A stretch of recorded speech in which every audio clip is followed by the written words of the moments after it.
तो hello and welcome students, स्वागत है आप सभी का एक नए एपिसोड में, एक नए लेक्चर में। और आज के इस लेक्चर में हम लोग डिस्कस करने वाले हैं न्यूरोट्रांसमीटर के बारे में। Neurotransmitter the chemical messenger of the brain, जो कि ब्रेन तक केमिकल मैसेंजर की तरह काम करते हैं, इंफॉर्मेटर की तरह काम करते हैं। आइए इस चीज को एक्सप्लोर करते हैं और यहाँ से एमसीक्यूज कैसे कैसे बन सकते हैं, इन सारी चीजों के इस एपिसोड में हम लोग डिस्कस करेंगे, क्योंकि बहुत ही इंपॉर्टेंट टॉपिक है। अगर आप कुछ नहीं तो हमारे चैनल पर नए हैं तो चैनल को सब्सक्राइब कर दीजिएगा, वीडियो को लाइक एंड दोस्तों के पास शेयर कर दीजिएगा, क्योंकि हम लोग इस चैनल पे ऑल अबाउट साइकोलॉजी से रिलेटेड लेक्चर्स को डिस्कस किया करते हैं, जो कि नेट एग्जाम में आपकी काफी हेल्प करते हैं। अगर आप हमारे टेलीग्राम चैनल को नहीं ज्वाइन किए हैं तो टेलीग्राम चैनल को ज्वाइन कर लीजिए। यहाँ से आपको नोट्स जो होते हैं फ्री ऑफ कॉस्ट मिल जाते हैं, study materials free of cost मिल जाते हैं, जिससे आपकी प्रिपरेशन में काफी सहायता मिलती है। तो चलिए आगे बढ़ते हैं और हम लोग डिस्कस करते हैं न्यूरोट्रांसमीटर के बारे में। So न्यूरोट्रांसमीटर क्या होते हैं? Neurotransmitters are chemicals substance that transmit signals across the synapse from one neuron to another. So neurotransmitter वे रासायनिक पदार्थ होते हैं जो एक न्यूरॉन से दूसरे न्यूरॉन तक सिग्नल पहुंचाते हैं। ठीक है, ये एक न्यूरॉन का स्ट्रक्चर हो गया। जैसे मान के चलिए, और ये होता है ना इस तरीके से,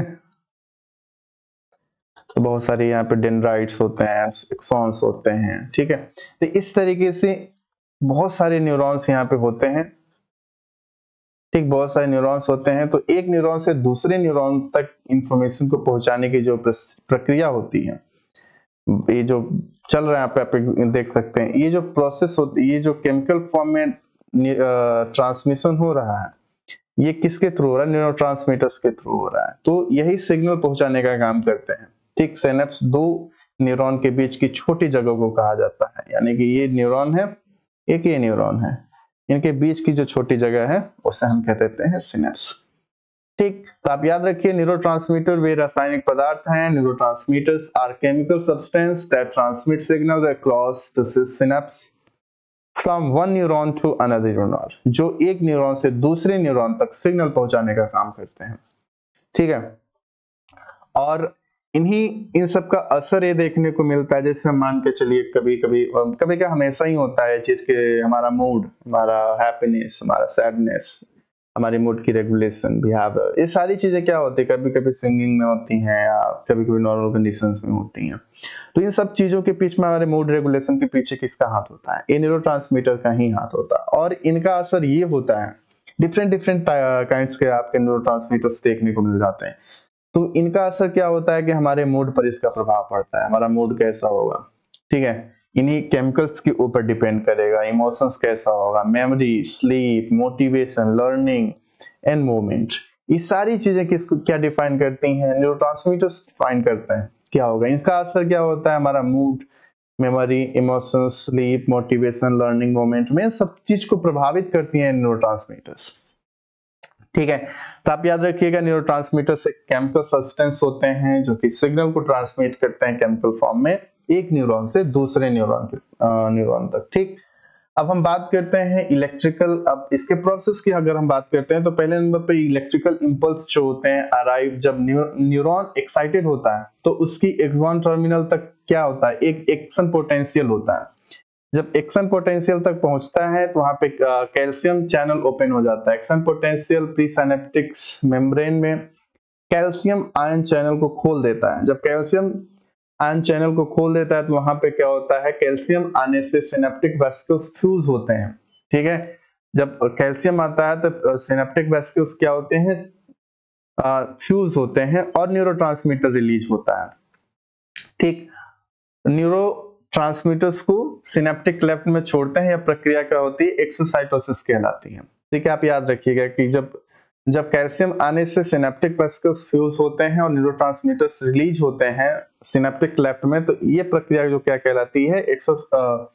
एक्सोसाइटोसिस कहलाती है। ठीक, फिर इसके बाद जो होता है बाइंडिंग टू रिसेप्टर्स। अब न्यूरोट्रांसमीटर्स पोस्ट साइनेप्टिक न्यूरॉन की मेम्ब्रेन पर मौजूद रिसेप्टर्स से जुड़ते हैं और इससे नए आयन चैनल खुलते हैं।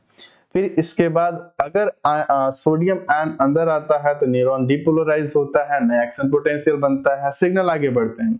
फिर इसके बाद सिग्नल के बाद न्यूरोट्रांसमीटर या तो रीअपटेक होकर वापस खींच जाते हैं या फिर एंजाइम से ब्रेक डाउन हो जाते हैं या डिफ्यूजन से बाहर चले जाते हैं। ये प्रोसीजर होती है न्यूरोट्रांसमीटर्स के रिलीज से, मतलब एब्जॉर्प्शंस, ब्रेकडाउन और वापस जाने तक की प्रोसीजर्स होती हैं।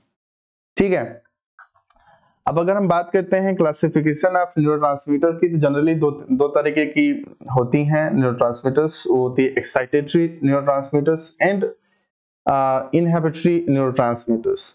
ठीक है, तो एक्साइटेटरी न्यूरोट्रांसमीटर्स के अंतर्गत आ जाता है ग्लूटामेट, एसिटाइलकोलाइन एंड नोरेपिनेफ्रिन, जो कि सिग्नल को आगे बढ़ाते हैं, न्यूरॉन को फायर करते हैं। ठीक है, आप याद रखिएगा कि एक्साइटेटरी जो होता है न्यूरोट्रांसमीटर्स जो होते हैं वो सिग्नल को आगे बढ़ाते हैं।